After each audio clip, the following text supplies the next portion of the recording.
Pero como ustedes han visto o como ustedes ven, son variantes de las 7 clásicas o iniciales.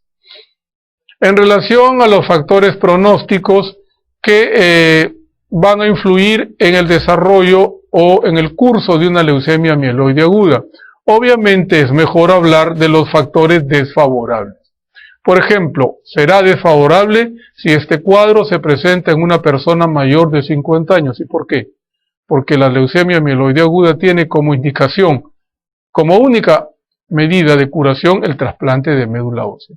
Por lo tanto, una persona mayor de 50 años será poco factible de recibir trasplante medular, debido a que tenemos una médula ósea más fibrótica, de tal manera que impedirá una buena recepción del trasplante. Después habíamos mencionado que las leucemias mieloides agudas secundarias son de mal pronóstico en relación a las leucemias agudas de novo o primarias. Al momento de presentarse la leucemia o del diagnóstico, que el paciente debute con cuadro de hiperleucocitosis, con un recuento de leucocitos mayor de 100.000, que según el tipo FAB, ellas correspondan a las variantes M0, M5, M6 o M7, que son las de pésimo pronóstico. Que al momento del diagnóstico haya complicación con coagulación intravascular diseminada. Recordemos que el CID es una catástrofe de la hemodinamia, en donde se presentan las dos fases o los dos tipos de trastornos de la hemostasia, el episodio trombótico seguido del episodio hemorrágico por agotamiento de las plaquetas y de los factores de coagulación. Asimismo, el estudio citogenético será desfavorable si encontramos la translocación 922, que es el cromosoma Filadelfia. Ello nos puede ayudar a intuir que previamente hubo una leucemia mieloide crónica, o que se presenten alteraciones a nivel del cromosoma 5, 7 u 8, que van con M1.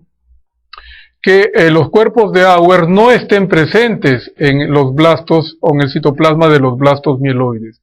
Que al momento del diagnóstico haya una importante presencia de fibrosis medular. Y que la remisión de la enfermedad se pueda conseguir después de más de un curso de quimioterapia.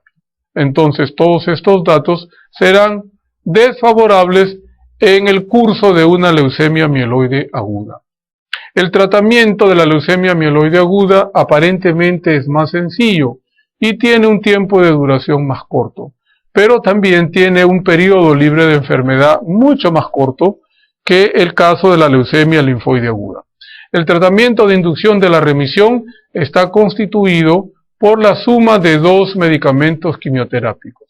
El pilar es el arabidócido de citosina, vulgarmente conocido en la jerga o el argot médico como ARA-C, que se tiene que dar en infusión permanente durante 7 días, acompañado de un antibiótico tipo antracíclico, que puede ser la daunorubicina o la idarubicina. Según los estudios metaanalíticos a nivel mundial, la combinación de estos dos medicamentos puede llevar en un primer momento a una remisión de hasta el 90%, pero el problema es que hay recaídas fácilmente o tempranamente. El tratamiento de consolidación, que consistiría en tratar de conservar la remisión el mayor tiempo posible, y en este caso es solamente 2 años o un poquito más, a diferencia de la leucemia linfoide aguda, que es más de 5 años, por lo tanto curación, consistiría en utilizar los mismos quimioterápicos que hemos empleado en la inducción de la remisión, pero a dosis más alta, sobre todo del ARA-C. O también optar por el trasplante de médula ósea, que sería el mecanismo más adecuado. Entonces, en la consolidación podemos optar por el trasplante de médula ósea, sea autólogo o sea alogénico. ¿En qué situaciones optaremos por un trasplante de médula ósea autólogo? Es decir, de sangre medular del mismo paciente, cuando el paciente sea mayor. Mayor de 60 años significa que tendrá mayor fibrosis. Y cuando no encontremos un donante HLA compatible. Lo ideal sería el trasplante de médula ósea alogénico. ¿Por qué? Porque la sangre medular proviene de una persona sana. Usualmente se aplica este trasplante a los menores de 50 años, siempre y cuando tengan un donante HLA compatible. La leucemia M3 o promielocítica, por su misma fisiopatología, tiene un tratamiento de inducción de la remisión especial. Hemos dicho que en la leucemia promielocítica se cumple con el criterio diagnóstico, más del 20% de blastos, pero la célula que comanda la neoplasia no es el blasto, sino el promielocito. Entonces, desde los años 80, hacia finales de la década del 80, se descubrió que al tratar esta leucemia promielocítica era mejor conseguir la remisión de la enfermedad con el llamado ácido transretinoico, o vulgarmente conocido como ATRA, porque con él se consigue el 80% de remisión de la enfermedad. Recordemos que el ATRA es un análogo de la vitamina A, que se utiliza a dosis de 45 miligramos por metro cuadrado por vía oral. ¿Y por qué se utiliza este ATRA en este tipo de leucemia?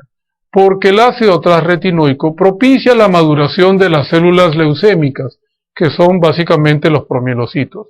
Además, inhibe la producción de la clona maligna, es decir, de la clona de promielocitos patológicos. Y esta clona maligna desaparece de la sangre a lo largo de 2 o 4 semanas del tratamiento. De tal manera que después de unas 4 o 10 semanas inclusive de haber recibido el ATRA, se realiza un aspirado de médula ósea y en la mayoría de casos se consigue la inducción de la remisión, es decir, que la médula ósea tenga menos del 20% de blastos y menos del 10% de promielocitos, que sería lo normal. Entonces, en relación a la segunda fase del tratamiento para la M3 o la consolidación, es igual que para los otros tipos de leucemia mieloide aguda. Entonces se puede optar por la asociación de aracemas, idarubicina o daunorubicina, o por el trasplante de médula ósea. Nuevamente, cuando nosotros nos encontramos con este tipo de células en un frotis de sangre periférica, decimos que se trata de una leucemia aguda. Y nuevamente viene la interrogante, ¿será mieloide o será linfoide? Tenemos que realizar la tinción de peroxidasa.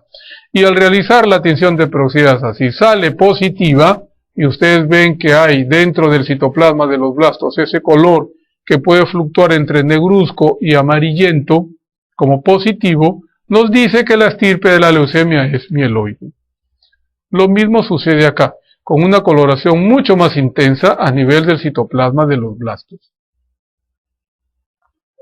Y la lámina que les había mostrado de un paciente nuestro, en donde hay positividad para el citoplasma de blastos mieloides que se encuentran uno frente al otro, más o menos en el centro de la lámina o figura. Entonces, cuando hemos establecido que la estirpe de la leucemia es mieloide, podemos clasificar a la leucemia mieloide de acuerdo al infiltrado. Hemos dicho que la leucemia M1 es aquella que no tiene diferenciación. La médula ósea está invadida totalmente por blastos y hay pocas células diferenciadas que acompañan a la infiltración blástica. Para entenderla, tenemos que ver necesariamente la M2.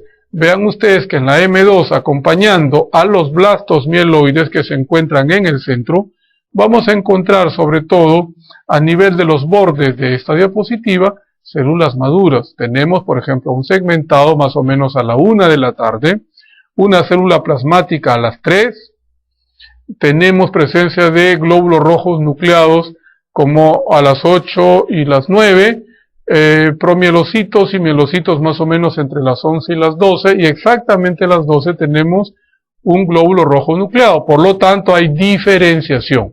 La M2, que es la leucemia mieloide más frecuente, se caracteriza porque acompañando a la infiltración blástica hay células diferenciadas.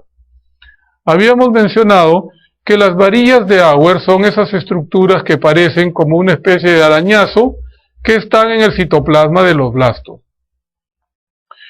Y cuando están presentes nos dicen que la estirpe de la leucemia es mieloide. Usualmente las encontramos en la leucemia mieloide M2 y en la M3. La leucemia M3 clásica es aquella que está comandada por los promielocitos. Y habíamos mencionado que los promielocitos son células todavía con un núcleo grande, monolobulado, con cromatina laxa, con presencia de nucleolo, pero además hay gran cantidad de gránulos en el citoplasma de estas células promielocíticas, que pueden desencadenar un cuadro de CID, porque van a liberar heparina, van a liberar serotonina, van a liberar histamina, que van a activar la cascada de la coagulación. Y es la leucemia que más se complica con coagulación intravascular diseminada. La tinción de este ARASA nos sirve para ubicar la estirpe monocítica de los blastos. Por lo tanto, será positiva también en la M4 y en la M5, porque son las leucemias que contienen estirpe monocítica.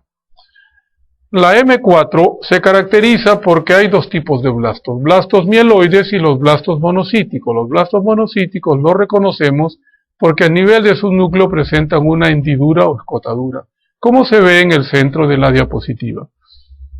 Otra diapositiva en donde se muestran dos tipos de blastos mieloides, característicos básicamente por la casi redondez de su núcleo con abundantes nucleolos, y los blastos monocíticos con una escotadura por más pequeña que sea. En cambio, el blasto M5 o leucemia monoblástica se caracteriza porque los blastos en su mayoría presentan escotadura y obviamente tendrán tinción de este ARASA positiva. La leucemia M6 es la leucemia de la serie roja, en donde el 50% o más de las células nucleadas corresponden a serie roja, y del resto el 20% deben ser blastos de estirpe mieloide. Hemos dicho que la leucemia M6 es de muy mal pronóstico, igual que la leucemia M7, que es la que está a continuación. La leucemia M7, llamada megacarioblástica, se caracteriza porque el megacarioblast es una célula pequeña, con un núcleo también bastante joven, con cromatina laxa y con prolongaciones a nivel de la membrana. Hemos dicho que es necesario que por citometría de flujo demostremos que estos blastos a nivel de su membrana serán positivos para los marcadores monoclonales que tienen que ver con los receptores plaquetarios 1B, 2B3A, para el factor von Willebrand y para el factor 8 de la coagulación.